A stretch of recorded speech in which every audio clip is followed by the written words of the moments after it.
भगत तेरे मन पाव दे, दर सोहन कीरत गाव दे। नानक कर्मा बाहरे, दर टो न लैनी ताव दे। एक मूल न भोजन आपना, अनहोदा आप गनाए दे। हाँ टाडी का नीच जात, होर उत्तम जात सदाई दे। तिन मंगा जे तुझे त्याइंदे।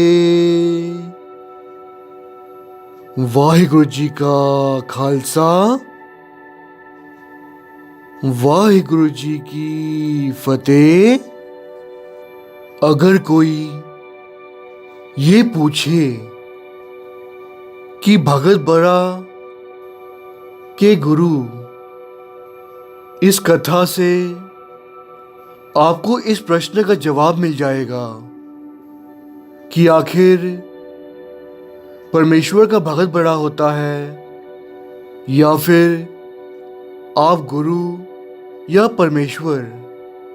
जिस प्रकार कहते हैं, एक गुरु ने अपने शिष्य को परमेश्वर के दर्शन करा दिए और कहते हैं जब परमेश्वर प्रकट हुए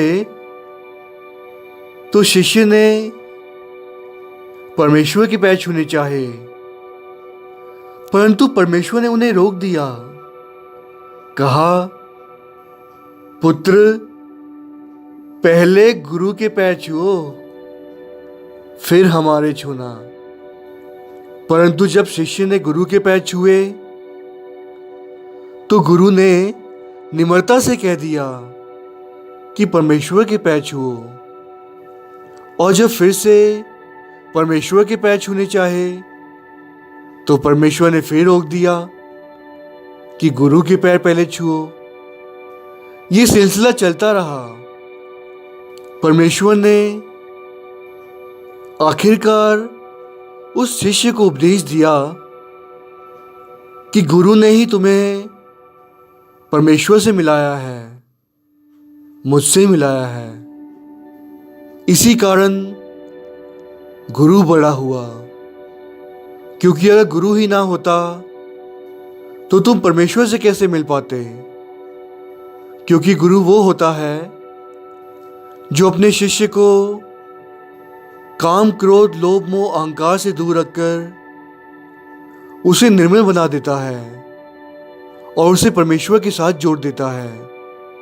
और अगर कोई ये पूछे कि भगत बड़ा या फिर गुरु और परमेश्वर, इस पर भगत नामदेव जी सारंग राग में अंग 1252 में ये फरमाते हैं, दर्शन निमख ताप त्रयी, मोचन परसत मुक्त करत,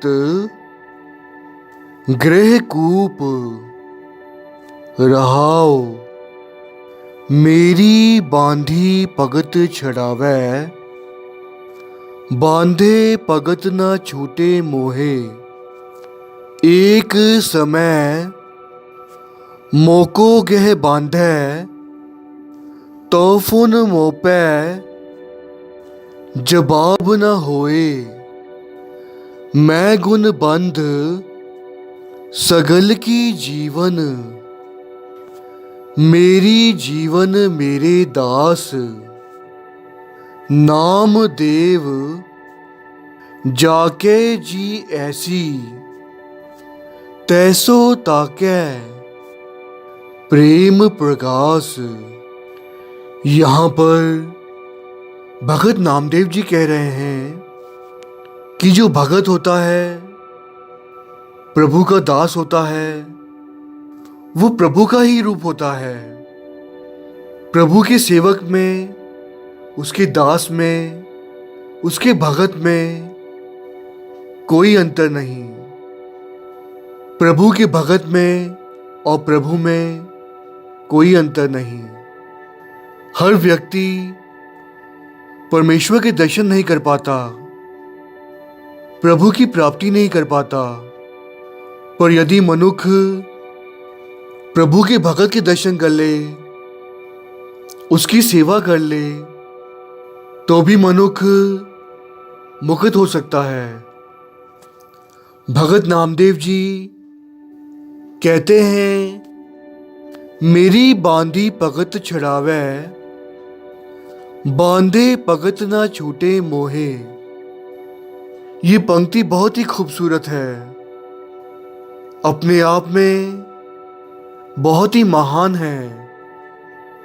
भगत नामदेव जी कहते हैं कि जो भगत होता है उसकी परमेश्वर को भी सुननी पड़ती है।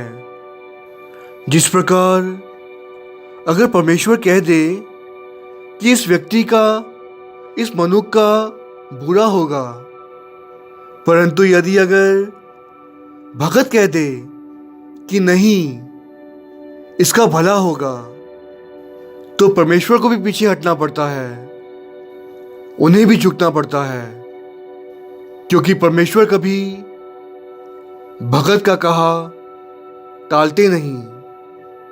भगत जो होता है वो परमेश्वर को बांध कर रखता है, क्योंकि जो भगत कह दे उसकी परमेश्वर को भी सुननी पड़ती है, क्योंकि परमेश्वर जो होता है वो मनुष्य के कर्मों के अनुसार उसे सजा या फल देता है। भले ही मनुष्य के कर्म बुरे हों, परमेश्वर उसे सजा देना चाहे और भगत कह दे कि नहीं, इसका तो भला होगा, तो भगत के कहने पर परमेश्वर को भी पीछे हटना पड़ता है, और फिर परमेश्वर उस व्यक्ति को सजा नहीं दे पाते, माफ कर देते हैं, क्योंकि परमेश्वर तो भगत के प्रेम से बंधा हुआ है। भगत जो होते हैं उनका स्थान परमेश्वर से भी ऊंचा होता है, क्योंकि भगत जो कहते हैं उस बात को परमेश्वर भी टाल नहीं सकते।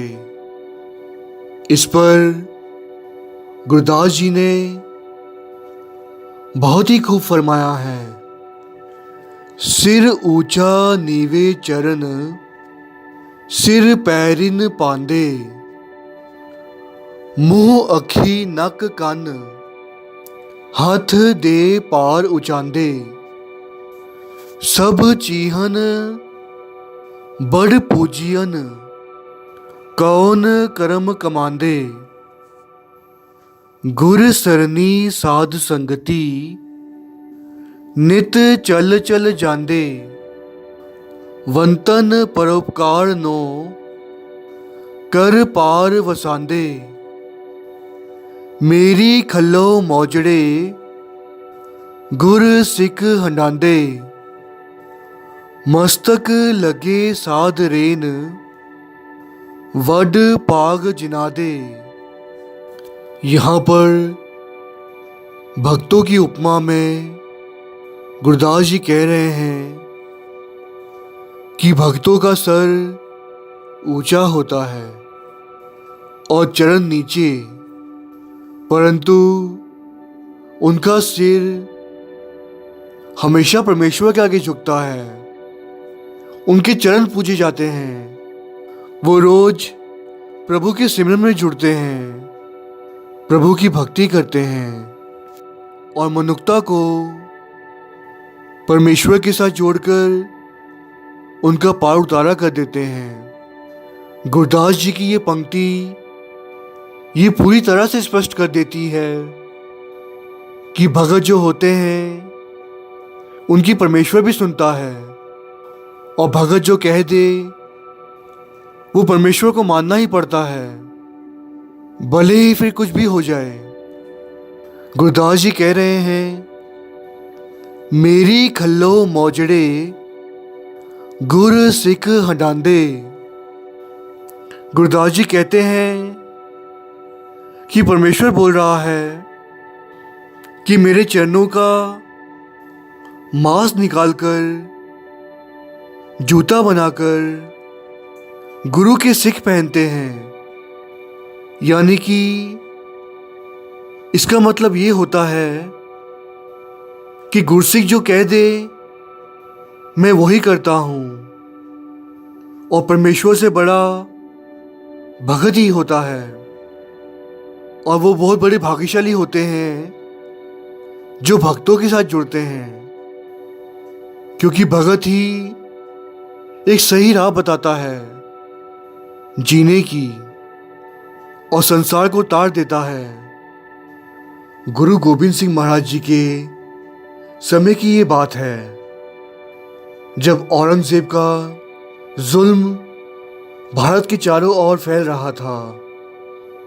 हिंदुओं की बहु बेटियों की इज्जत खतरे में थी, हिंदुओं का जनेऊ खतरे में था। गुरु गोविंद सिंह महाराज जी ने 13 लड़ाइयाँ लड़ी। वो लड़ाइयाँ ना तो जर जोरू और ज़मीन के लिए थी, ना ही पैसों के लिए थी, ना ही सियासत के लिए थी, ना ही ज़मीन के लिए थी। वो लड़ाई तो धर्म की खातिर थी। मंदिरों को लूटा जा रहा था, पूरा हिंदुस्तान मुगलों के कब्जे में था। हिंदुओं को जबरन ही मुस्लिम बनाया जा रहा था। हिंदुओं के जनेऊ की खातिर गुरु तेग बहादुर साहब जी की शहीदी हुई थी, और ये लड़ाई अब भी बरकरार थी। गुरु गोविंद सिंह महाराज और उनके सिख जुल्म का खात्मा कर रहे थे। इसी बीच कहते हैं, एक दंपत जोड़ा जिनका इतिहास में नाम सोयना और मोयना आया है, दोनों ही वे अच्छे घराने के थे। और कहते हैं उन दोनों के ही मन में एक चाव पैदा हुआ प्रभु को मिलने का। उन दोनों की मन की एक तमन्ना थी कि प्रभु के दीदार हो जाएं, दर्शन हो जाएं। इसी बीच कहते हैं उन्हें एक पंडित मिले, और उस पंडित ने उन्हें एक पत्थर दिया और कहा, ये ठाकुर हैं, इनकी रोज सुबह शाम पूजा किया करें, राम का नाम जपें, प्रभु भली करेंगे। ये कहकर पंडित जी चले गए। और सोयना और मोयना कहते हैं 6 महीनों तक वे दोनों ही उस पत्थर के दर्शन किया करते, पूजा किया करते, अर्चना किया करते। इसी प्रकार दिन बीतते जा रहे थे। रोज सुबह कुएं से गागर भर के लाते और उस पत्थर को स्नान कराया करते थे।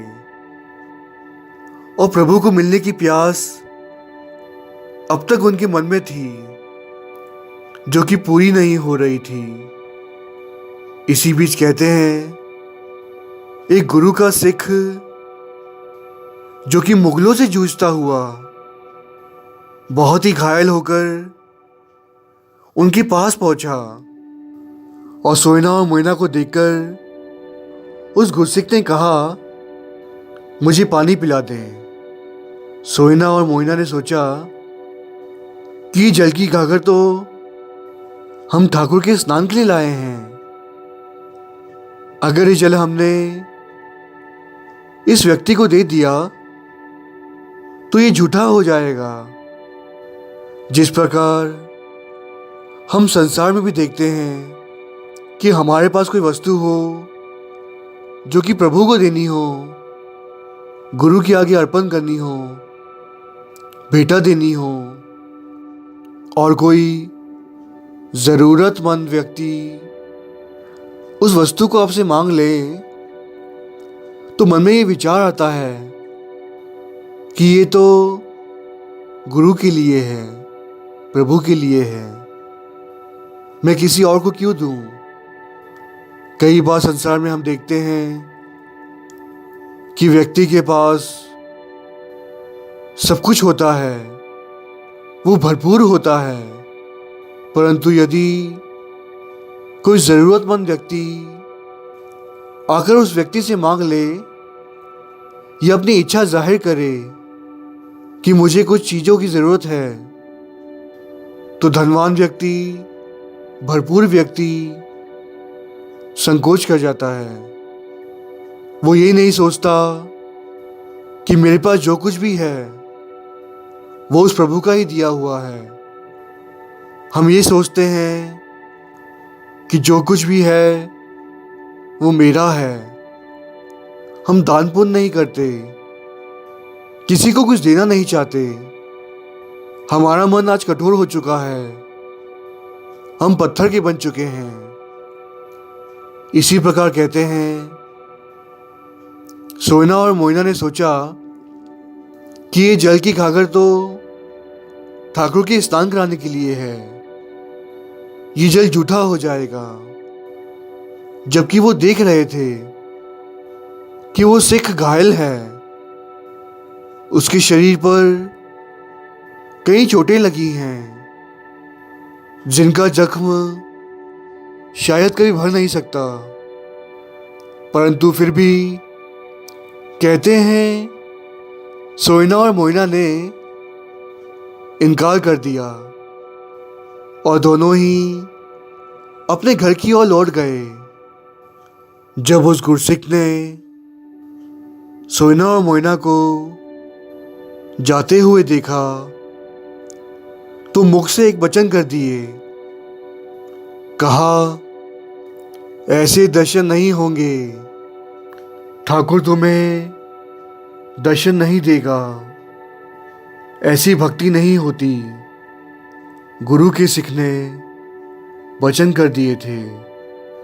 और कहते हैं सोयना और मोइना अपने घर पहुंचे, परंतु पति सोयना के कानों में उस गुस्से की आवाज गूंज रही थी कि ऐसे दर्शन नहीं होंगे, तुम्हें ठाकुर के दर्शन नहीं होंगे।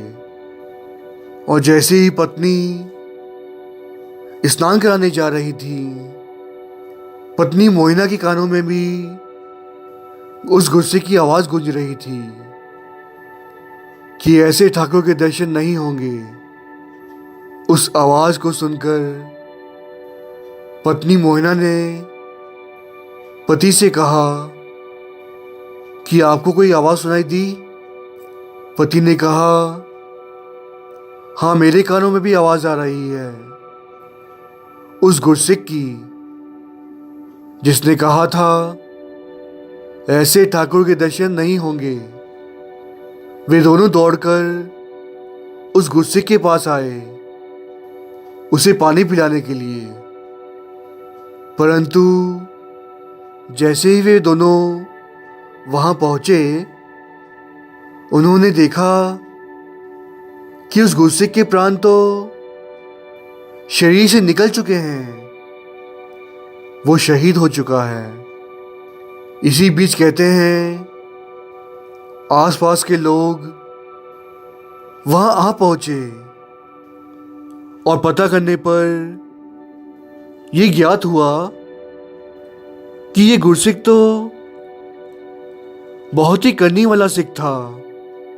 अनंतपुर साहिब वाले गुरु गोबिंद सिंह महाराज जी का सिख था, जो कि कहते हैं एक मुगलों की टोली ने कुछ गरीबों पर हमला कर दिया था और उसकी बहू बेटियों को उठाकर ले जा रहे थे, और इस गुरसिक ने अपनी जान की परवाह ना करते हुए अकेले ही उन मुगलों से लड़ पड़ा, स्त्रियों की जान बचाई, उनकी इज्जत बचाई कई मुगलों को मार गिराया, परंतु इस लड़ाई में वो गुरसिख बहुत ही बुरी तरह से घायल हो चुका था।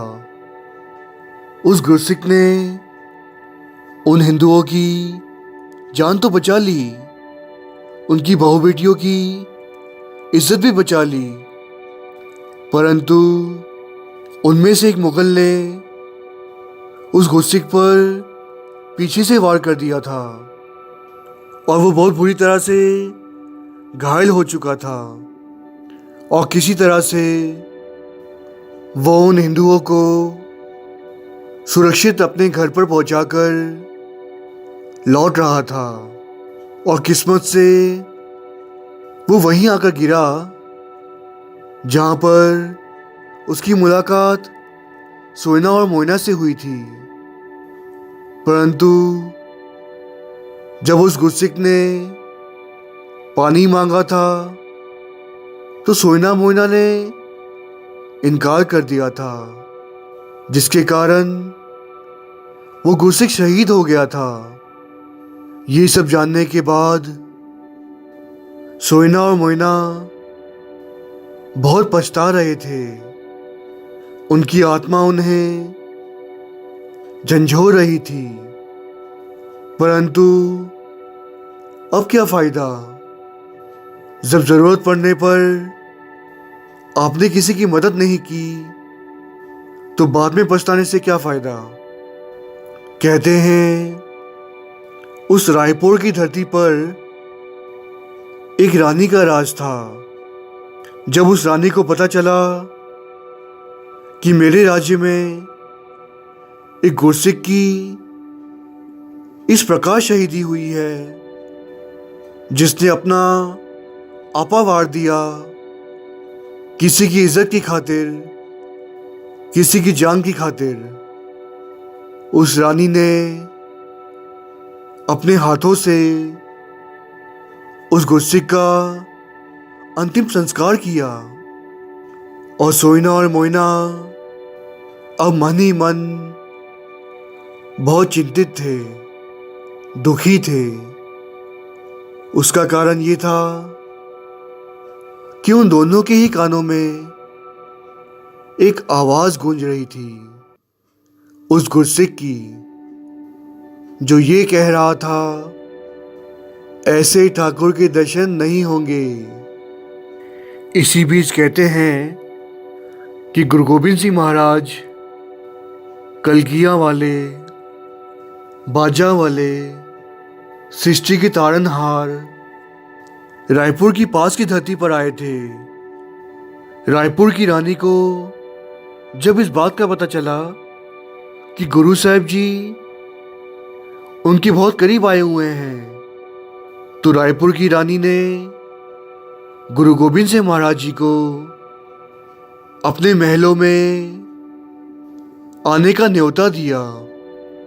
और कहते हैं कि जब गुरु गोबिंद सिंह महाराज जी रायपुर की धरती पर पहुंचे तो उनका सारा लश्कर, सारी सेना, उनके गुरसिख उनके साथ थे और गुरु साहब जी के दर्शनों के लिए रायपुर की धरती के सभी लोग बड़े ही आदर सम्मान के साथ गुरु साहब जी के दर्शनों के लिए रास्ते पर हाथ जोड़कर खड़े थे। उनके मन में बहुत ही श्रद्धा थी कि सृष्टि को तारने वाले पिता परमेश्वर ने अपना रूप आप सृष्टि पर भेजा है, गुरु गोबिंद सिंह महाराज जी के रूप में, जिनके दर्शन करके वे सभी धन्य हो जाना चाहते थे। कहते हैं कि सोयना और मोइना भी हाथ जोड़कर वहां खड़े थे कि प्रभु की उन्हें दर्शन हो जाएं, परंतु अब भी उनके कानों में उस गुस्से की आवाज गूंज रही थी कि ऐसे दर्शन नहीं मिलेंगे। और हुआ यूं कि धीरे धीरे करके गुरु के साथ जो सिख आए हुए थे वो रायपुर में रानी के महलों तक पहुंच गए, परंतु सोयना और मोयना को गुरु गोविंद सिंह महाराज जी के दर्शन नहीं हुए। काट काट के अंतर की जानत, पले बुरे की पीर पछानत। गुरु गोविंद सिंह महाराज जी को सब कुछ पता था। वे तो अंतर्यामी हैं। जब गुरु के सिख ने ही वचन कर दिए हों कि ठाकुर ऐसे दर्शन नहीं देंगे, तो गुरु गोविंद सिंह महाराज जी ने दर्शन कहाँ देने थे। कहते हैं गुरु साहब जी तो जैसे ही सोयना और मोयना के पास पहुंचने वाले थे, वे अकेले ही वहां से निकलकर खेतों के रास्तों से नीले पर सवार होकर उन्होंने अपना रास्ता बदल लिया था, और रास्ता बदलकर वे सीधे उस रानी के महलों में पहुंच गए। परंतु सोयना और मोयना को दर्शन नहीं दिए। सोयना और मोयना बहुत ही आश्चर्यचकित थे कि गुरु साहब जी तो हमें दिखे ही नहीं, वे कहाँ गए। उनके कानों में फिर से उस गुस्से की आवाज गूंजी, ऐसे ठाकुर के दर्शन नहीं मिलेंगे। वे दोनों ही बहुत ही दुखी हुए। गुरु गोविंद सिंह महाराज रानी के महलों में कुछ पल रुके, उनके घर का भोजन छका, रानी को आशीर्वाद दिया और दर्शन देकर रानी का लोक परलोक दोनों ही सुखी कर दिया। और वहां से गुरु साहब जी चले गए। सोयना और मोयना ने कई प्रकार के जतन किए कि गुरु साहब जी के दर्शन हो जाएं, पर जब भी वे दर्शन करने जाते, पर कई जतन करने के बावजूद भी वे ठाकुर के दर्शन नहीं कर सके। परमात्मा के दर्शनों के लिए उनके मन में प्यास थी, और उस प्यास के कारण ही वे दोनों उस पत्थर को पूजने लगे कि ठाकुर के दर्शन हो जाएं। और आज जीते जागते ठाकुर पिता परमेश्वर का रूप उनकी धरती पर आया था, उनके इतने पास आया था, परंतु वे दोनों उनका दर्शन नहीं कर पाए। ये सोचकर वे दोनों बहुत दुखी थे, परंतु लाचार भी थे।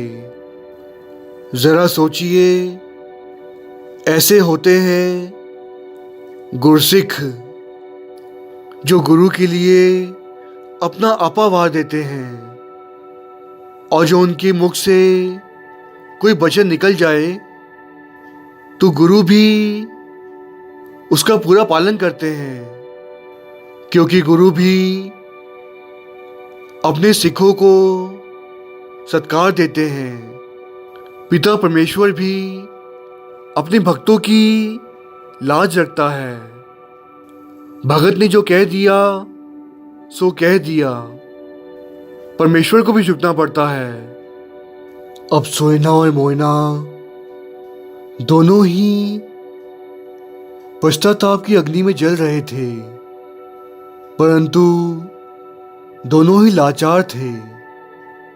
पर उनके मन के अंदर गुरु के प्रति बहुत ही श्रद्धा थी, विश्वास था कि गुरु साहब जी हम पर कृपा करेंगे, मेहर करेंगे, हमारी भूल बख्श लेंगे। मान करो तुद ऊपरे, मेरे प्रीतम प्यारे, हम अपराधी सद पूलते तुम बख्शन हारे। संसार में विचरते हुए हम भी पाप करते हैं। हमसे भी कई प्रकार की भूला हो जाती हैं। यहाँ तक कि गुरु साहिब जी की सेवा करते हुए भी कई बार बेअदबी हो जाती है। परंतु जो व्यक्ति हार मान लेता है उसे प्रभु नहीं मिल पाते, और जो व्यक्ति पाप कर्मों में ही सदैव का रहता है वो हमेशा दुखी रहता है। बात तो तब बनती है जब व्यक्ति सब कुछ छोड़कर प्रभु के पीछे लग जाता है कि हे प्रभु, मुझे तो दर्शन करने ही हैं। तब जाकर दर्शन होते हैं।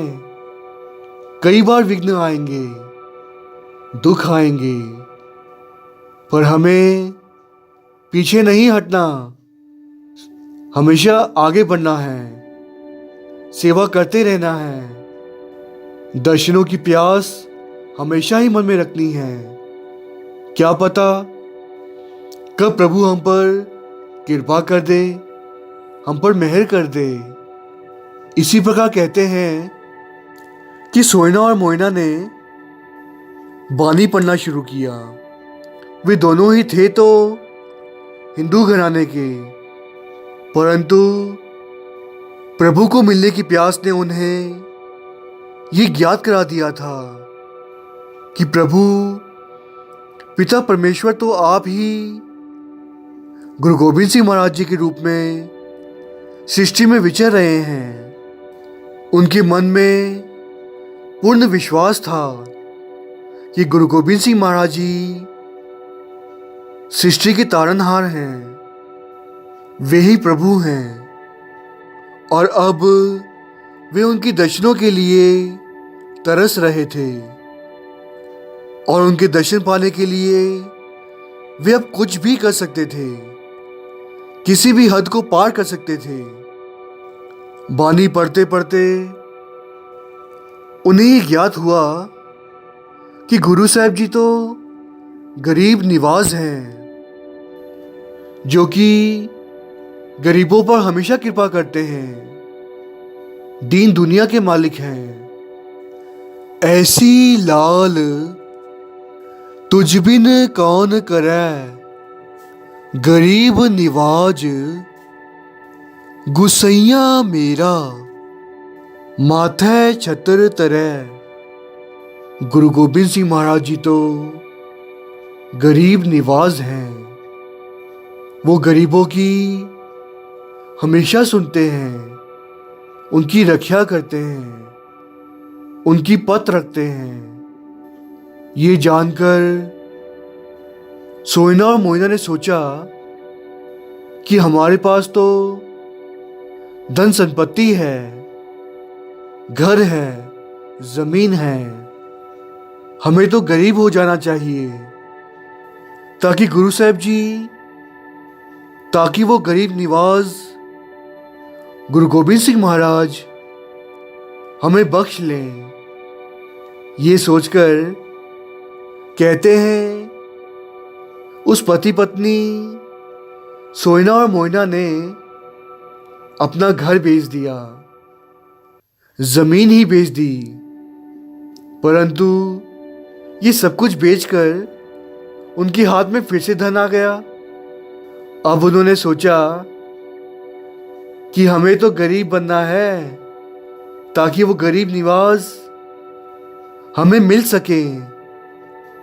अब दोनों ने मिलकर विचार किया कि जिस गुस्सिक को हम पानी नहीं पिला पाए, उसकी जान नहीं बचा पाए, और आज तक हमें उस गुस्सिक की आवाज़ सुनाई देती है, हमारे कानों में आज भी वो बात हमें सुनाई पड़ती है कि ऐसे दर्शन नहीं होंगे, ठाकुर ऐसे नहीं मिलेंगे, उन दोनों ने सोच विचार करके उस सारे पैसे से एक कुआं बनवाया, ताकि हर व्यक्ति, छोटा या बड़ा, छोटी जात का या बड़ी जात का, हर कोई उस कुएं से पानी भर सके और अपनी प्यास बुझा सके। परंतु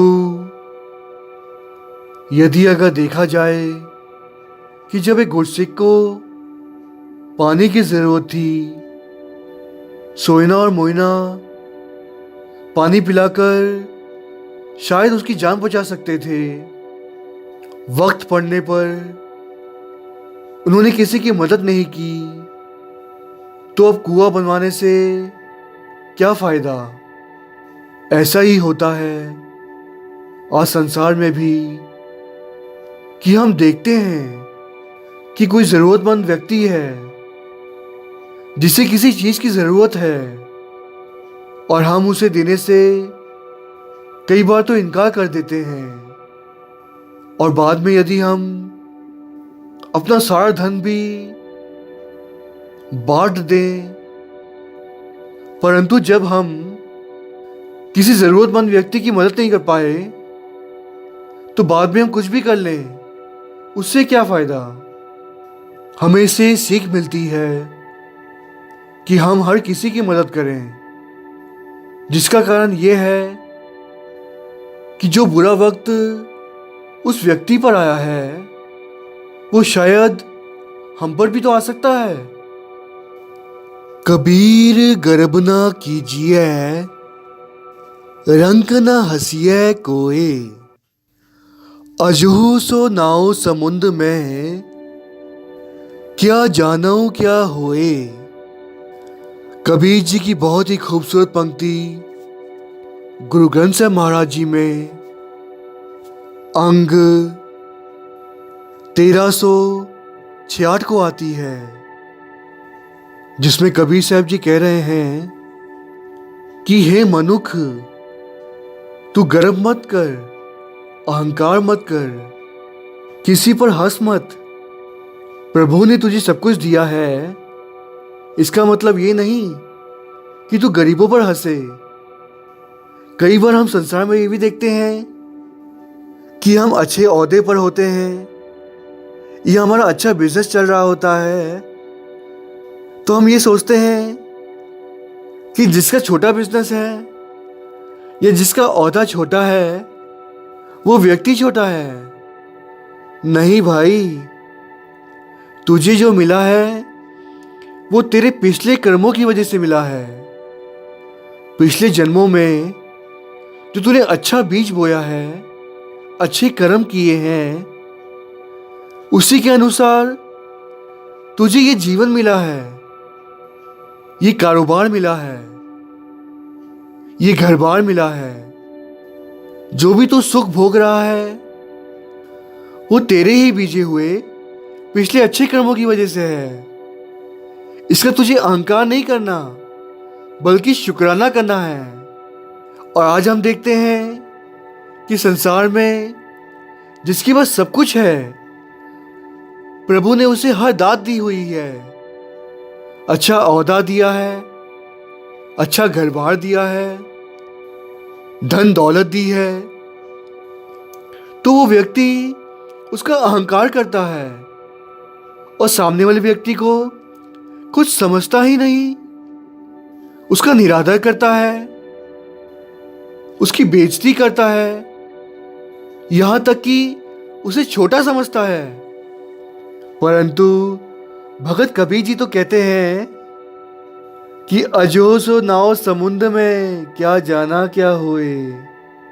अभी तो ये नाव समुंदर के अंदर ही तैर रही है, ना जाने कब तूफान आ जाए, कब ये नाव डूब जाए, कब तू डूब जाए।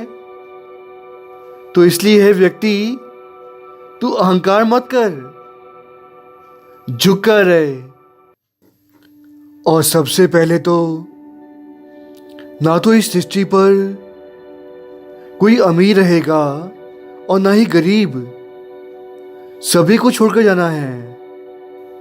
हम ये सोचते हैं कि प्रभु ने हमें सब कुछ दिया है और सदैव काल ही मैं इस सृष्टि पर रहूंगा, तो ये हमारी नासमझी है। हे व्यक्ति, तू किस बात का अहंकार कर रहा है?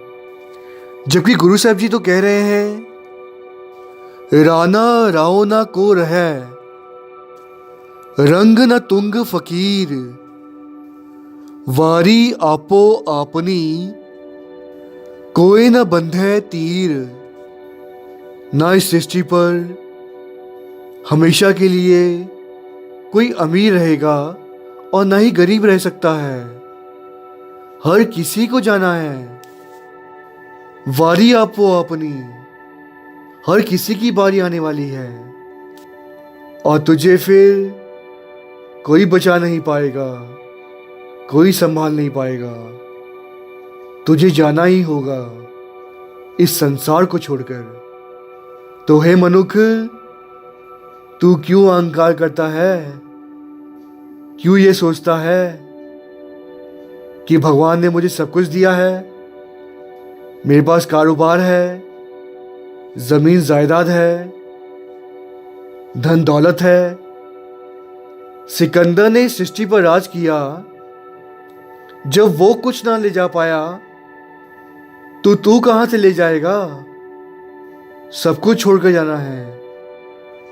इसीलिए हम गरीब और अमीर का फर्क ना करें, हर जरूरतमंद व्यक्ति को अपनाएं, उसे छोटा ना समझें, बल्कि उसकी मदद करें, उसकी सहायता करें। आज सोइना और मोइना गुरसिक को जल ना पिलाकर पछता रहे थे। अपना सब कुछ बेच बाच कर कुआं लगवाया ताकि सभी उसे जल पी सकें, उनकी प्यास बुझ सकें। जो उन्होंने किया, कुआं लगवाकर, बहुत ही अच्छा किया, बहुत ही सही किया। परंतु जब पानी पिलाने की बारी आई थी तब तो पिलाया नहीं। खैर, पश्चाताप की अग्नि में वे दोनों जल रहे थे और अब विचार बना लिया कि आज हमारे पास कुछ भी नहीं है। आज हम गरीब हो चुके हैं और वो गरीब निवाज पिता परमेश्वर गुरु गोविंद सिंह महाराज हमें बख्श लेंगे। इस विचार के साथ वे दोनों अनंतपुर साहिब चले गए। पर गुरु साहब जी के दर्शन कहाँ होने वाले थे उन्हें? जब भी वे गुरु साहब जी के दर्शनों के लिए दरबार में जाते, गुरु साहब जी उस वक्त यहां वहां हो जाते, पर कभी दर्शन नहीं देते। सोइना मोइना समझ गए थे, पर उन्होंने ये ठान लिया था कि हमें दर्शन करने ही हैं। गुरु साहब जी हमें जरूर माफ करेंगे। कहते हैं, ये सोचकर वे दोनों ही आनंदपुर साहिब में गुरु साहब जी की बाग में चले गए और बाग के मालिक से जाकर मिले। मालिक का नाम इतिहास में केसर सिंह जी आया है। सोइना और मोइना ने केसर सिंह जी से दरख्वास्त की कि हमें गुरु साहब जी के घर की सेवा करनी है। हमें कुछ नहीं चाहिए, ना धन दौलत, ना माया, ना कुछ और। हम सिर्फ और सिर्फ गुरु की सेवा करना चाहते हैं। केसर सिंह ने कहा, ठीक है, परंतु मैं 2-4 दिन देखूंगा कि आप लोग दोनों कैसी सेवा करते हैं। अगर मुझे ठीक लगेगा तो मैं आप दोनों को आगे के लिए रखूँगा। सोयना और मोइना ने उसी वक्त हाँ कह दी और उसी वक्त से बाग में सेवा करने लगे। और शाम होती तो बाग के बाहर गलियों में जाकर विश्राम कर लेते। इसी प्रकार दिन बीतने लगे। सोयना और मोइना को बगीचे का, बाग का, फूलों का बहुत ही अच्छा ज्ञान था, अच्छी समझ थी। पौधों को उगाने की अच्छी तरकीबें थीं। सोयना और मोइना दोनों ने ही कुछ ही दिनों में बाग को हरा भरा कर दिया। हर तरफ सुंदर सुंदर फूल दिखाई पड़ रहे थे। इसी बीच गुरु गोबिंद सिंह महाराज जी आप चलकर बाग में टहलने के लिए आए और बाग को हरा भरा देखकर, हर तरफ फूल देखकर वे बहुत ही खुश हुए और केसर सिंह से कहा कि शाबाश, तुमने बहुत अच्छा काम किया है, हम तुमसे खुश हैं। पर केसर सिंह जी ने ईमानदारी निभाई और ईमानदारी निभाते हुए गुरु साहब जी के चरणों में उन्होंने सच्चाई कह दी कि हे सच्चे पातशाह, मुझे आपकी खुशियां चाहिए, आपका आशीर्वाद चाहिए, आपकी रहमत चाहिए। परंतु ये इतने सुंदर फूल मेरे हाथों के नहीं हैं, बल्कि सोयना और मोइना के हाथों के हैं। उन्होंने मेहनत की है। जिन फूलों को देखकर गुरु साहब जी खुश थे, मुस्कुरा रहे थे, परंतु एक ही पल में गुरु साहब जी ने अपनी दृष्टि बदल ली और कहा, उन्हें कह देना कि ऐसे दर्शन नहीं होंगे, ठाकुर ऐसे नहीं मिलेंगे। बाग में सुंदर सुंदर बड़े बड़े गेंदे के फूल पहले भी गुरु साहब जी को अच्छे लगे थे, परंतु गुरु साहब जी को उनके भगत प्यारे हैं, उनके सिख प्यारे हैं और सिख का कहना वे कभी नहीं टाल सकते। गुरु साहब जी ने केसर सिंह से कह दिया कि भले ही वे दोनों यहाँ पर सेवा करें, पर ध्यान रखें, मुझसे दूर रहें। जब भी उन्हें पता चले कि मैं यहाँ आ रहा हूँ, वे कहीं दूर हो जाएं, हमारे नजदीक ना आए, हमसे दूर रहें। केसर सिंह जी ने हाथ जोड़कर कहा, जी सच्चे पातशाह। ये कहकर गुरु साहब जी बाग में से चले गए और जब सोयना और मोइना को पता चला कि गुरु साहब जी बाग में आए थे, उनके मन में गुरु साहब जी को मिलने के लिए लालसा जागी और ये लालसा जागी कि गुरु साहब जी ने उनके बारे में क्या कहा, उनकी सेवा के बारे में क्या कहा। सोयना और मोइना ने जाकर केसर सिंह जी से पूछा कि गुरु साहब जी ने क्या हमारे बारे में कुछ कहा। केसर सिंह जी ने कहा तो है, परंतु मैं ज्यादा कुछ समझ नहीं पाया। ना जाने क्यों उन्होंने ये कह दिया कि उन दोनों को कह दो कि हमसे दूर रहें, जहां भी हम हो वहां ना जाएं। और यह भी कहा कि ऐसे ठाकुर के दर्शन नहीं होंगे। ये बात सुनकर दोनों की तहा निकल गई। वे दोनों फूट फूट कर रोने लगे और ये सोचने लगे कि ये बात तो सिर्फ हमें पता है, क्योंकि उस गुरसिख ने हमें ही बात कही थी कि ऐसे ठाकुर के दर्शन नहीं होंगे। गुरु साहब जी तो जानी जान है, अंतर्यामी है। अब उनके मन में उन्होंने एक संकल्प लिया। उनका निश्चय अब दृढ़ हो गया था कि गुरु साहब जी ही पिता परमेश्वर हैं और एक ना एक दिन हम पर जरूर कृपा करेंगे। केसर सिंह जी ने कहा कि गुरु साहब जी ने कहा है कि आप दोनों यहाँ सेवा कर सकते हैं। दोनों ही सोइना और मोइना ने चैन की सांस ली।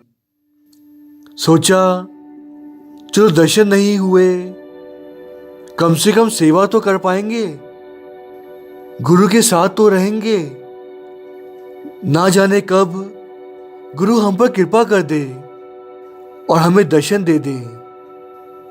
कहते हैं सोइना और मोइना दोनों ही इसी प्रकार बहुत ही दिल लगाकर मेहनत करके बाग में सेवा करते रहे।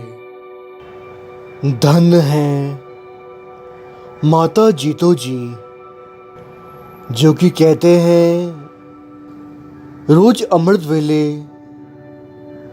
गुरु गोबिंद सिंह महाराज जी को अपने हाथों से खुद फूलों का सेहरा सजाती, उपरंत उस सेहरे को गुरु गोबिंद सिंह महाराज जी के गले में डालती। ये उनके नित्य का नियम था। जब उन्होंने बाग में से गेंदे के फूल चुने और उसका सेहरा बनाया, और जब गुरु गोबिंद सिंह महाराज जी के गले में डाला तो फूलों को देखकर गुरु साहब जी बहुत प्रसन्न हुए, क्योंकि फूल कहते हैं बहुत ही बड़े और खूबसूरत लग रहे थे। ये देखकर कहते हैं माता जी भी प्रसन्न हो गई। और बाग के माली केसर सिंह जी से कहा, बहुत बढ़िया, आजकल बाग के फूल बहुत ही खूबसूरत और सुगंधित आ रहे हैं। केसर सिंह जी ने हाथ जोड़ लिए। माता जी से कहा, माता मुझे आपकी खुशियाँ चाहिए, आपका प्यार चाहिए, आपका आशीर्वाद चाहिए।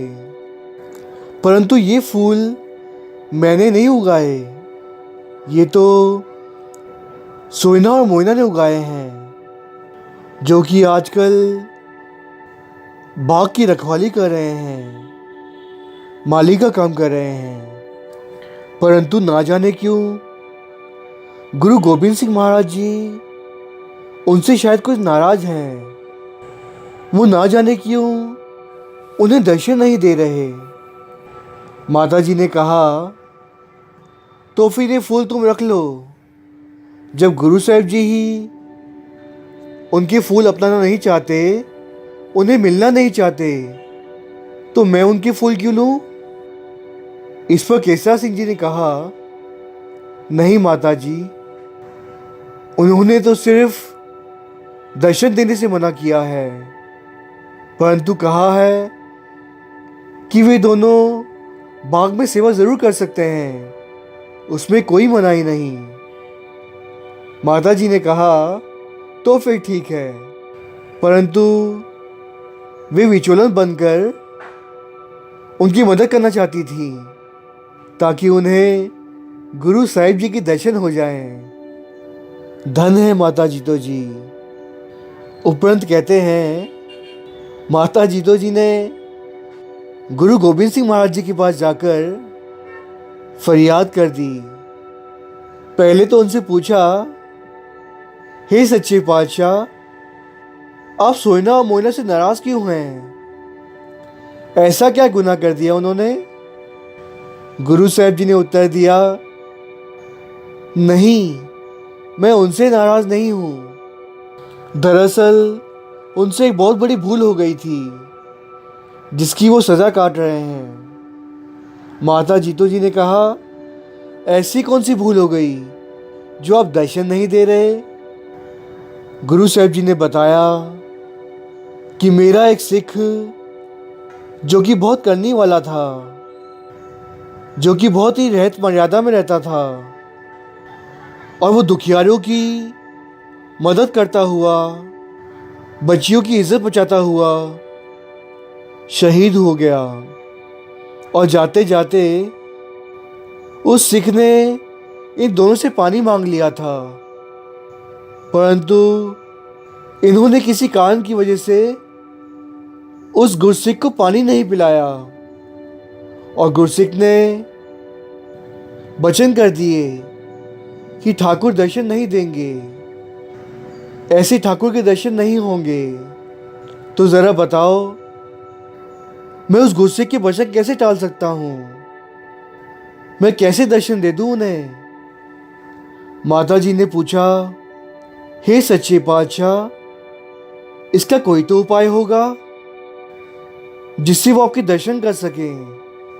गुरु साहब जी ने कहा, उन्हें कहो कि वो इतनी सेवा करें, इतनी बंदगी करें, इतना नाम जपें कि वो सेवा और बंदगी इस जन्म से पार लंघ जाए।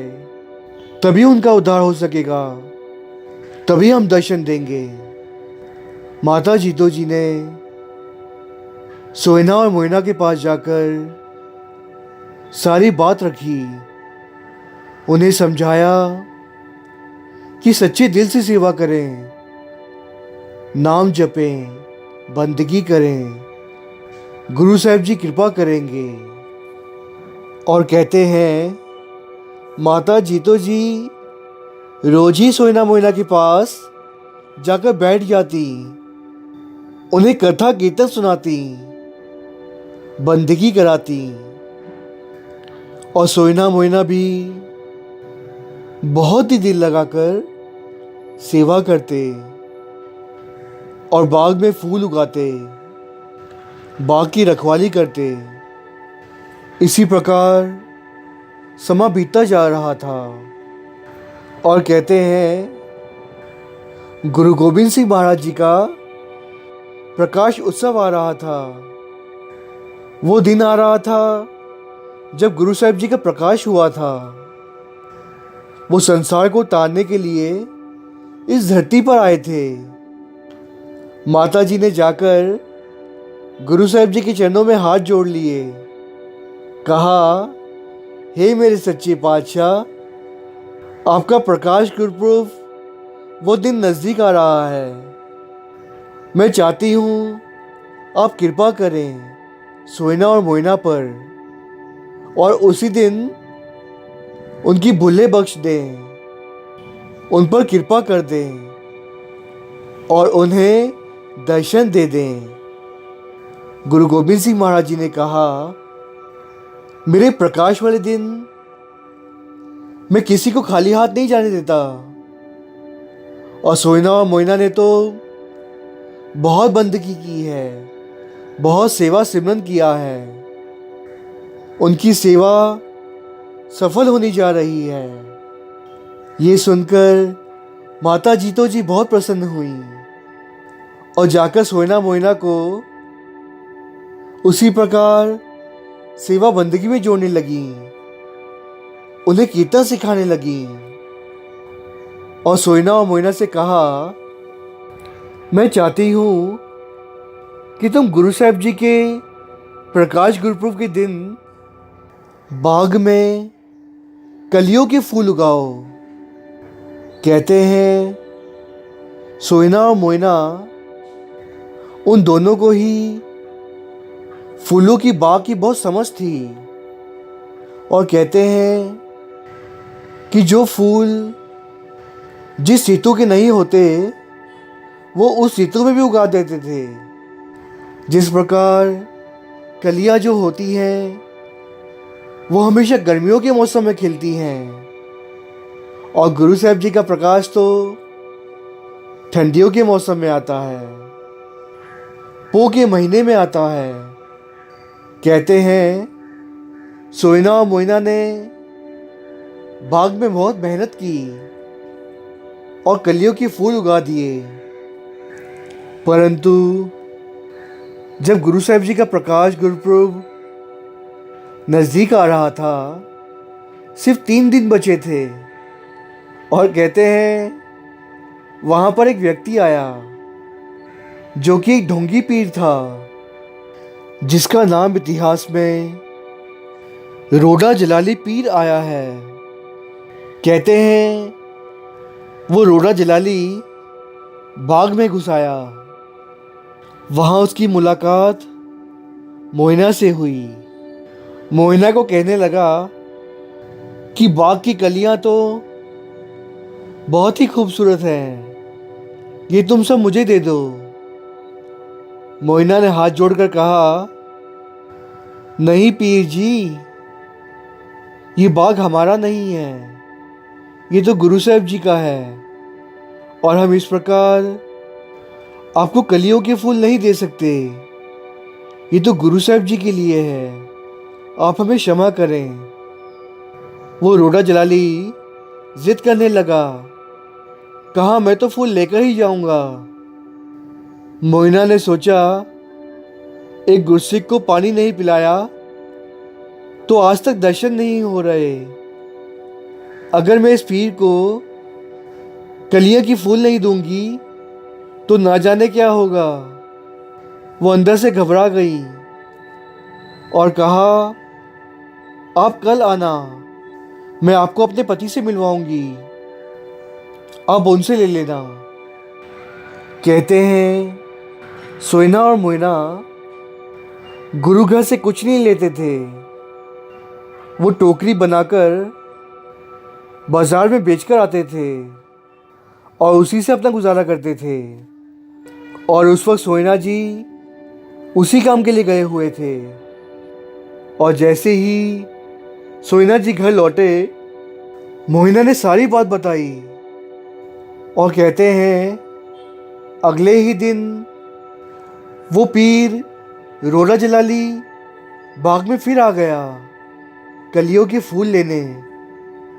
सोइना और मोइना ने उस पीर के आगे हाथ जोड़कर बेनती की कि ये बाग हमारा नहीं है, ये फूल हमारे नहीं हैं, ये तो गुरु साहब जी के लिए हैं, हमें आप माफ़ करें, और जो चाहें हमसे मांग लें, हमसे हो सकेगा तो हम ज़रूर देंगे।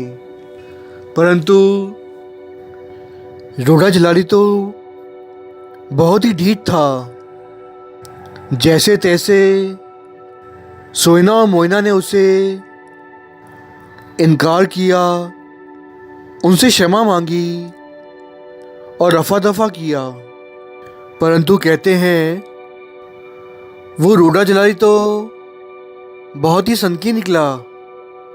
उसने रात में आकर सारा बाग उजाड़ दिया। जब सोइना और मोइना सो रहे थे और अच्छे कलियां चुनकर अपने साथ ले गया। सोइना और मोइना ने सुबह उठकर देखा तो बाग उजड़ चुका था। वे दोनों रोने लगे कि अब गुरु साहब जी के दर्शन कैसे होंगे। उस दिन गुरु साहब जी का प्रकाश गुरुपुरब था, और कहते हैं जो भी श्रद्धालु उनके दर्शनों के लिए आता कुछ ना कुछ भेंट लेकर आता, और सभी भेंटें गुरु साहब जी के चरणों में रख रहे थे। और उसी बीच कहते हैं कि रोड़ा जलाली भी आ गया। उसने गुरु साहब जी के चरणों में माथा टेका और अपनी भेंट गुरु साहब जी के चरणों में रखी। गुरु साहब जी ने कहते हैं कि सिर्फ रोड़ा जलाली की भेंट को खोलकर देखा, उसमें वही कलियां थी जो उनकी बाग की थी। पहले तो गुरु साहब जी ने उसे पूछा कि तुमने ऐसा गलत काम किया क्यों? तुमने ये कलियां नहीं तोड़ी, बल्कि किसी का दिल तोड़ दिया है, किसी का संसार उजाड़ दिया है, किसी की आखिरी तमन्ना भी नष्ट कर दी है।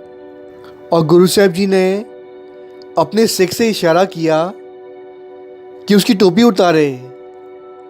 और एक गुरसिख ने जब उसकी टोपी उतारी, उसके अंदर सोने की मोहरें थीं। गुरु साहब जी ने कहा, तुम जो ये पीर बनते हो, बल्कि तुम पेखी हो, दुष्ट हो। तुम्हारे अंदर की मोह माया अब तक गई नहीं।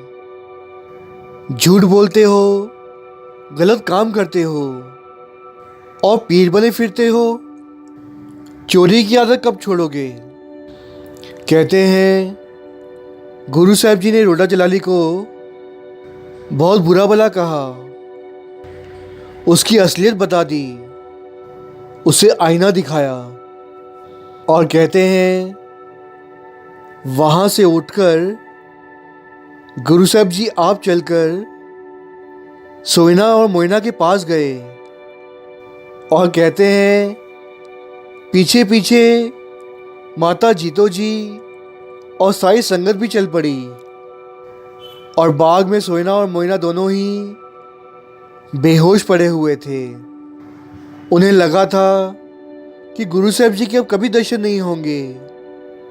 ये सोच सोचकर वे दोनों ही बेहोश हो गए। परंतु ये क्या, गुरु साहब जी तो आप ज़मीन पर जाकर बैठ गए और दोनों के ही सर को उठाकर अपनी गोद में रख लिया और सिख से पानी मंगवाया।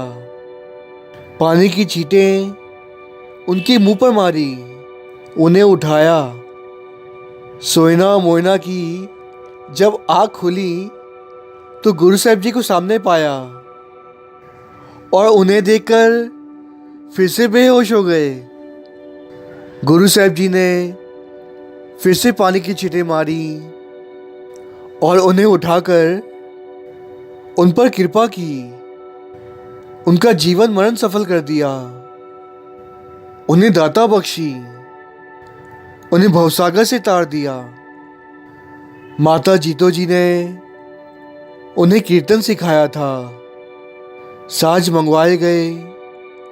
गुरु साहब जी ने बाग में ही बैठकर अपने प्रकाश गुरुपुरब पर सोइना और मोइना से कीर्तन सुना। जो तेरी शरनाई हर जियो, तिन तू राखन जोग। तुद जेवड़ में अवर न सूझै, नाको हुआ न होग। हर जियो सदा तेरी शरनाई, ज्यों पावे त्यों राखो मेरे स्वामी। एह तेरी वडियाई रहाओ, जो तेरी शरनाई हर जियो,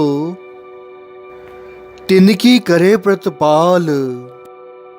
आप कृपा कर राखो हर जियो, पोह न सके जमकाल।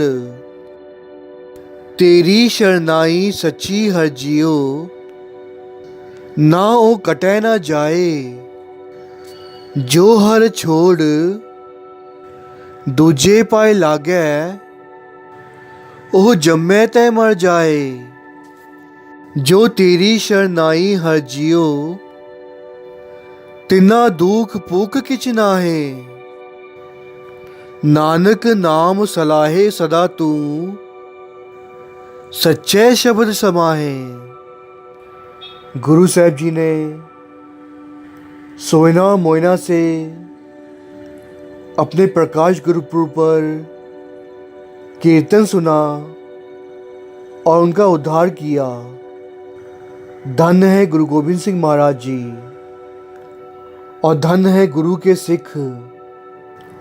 इस कथा से हमें ये सीख मिलती है कि हम कभी किसी भगत के या गुरसिक के मन को ना दुखाए, क्योंकि उनके मन में गुरु साहब जी आप बसते हैं।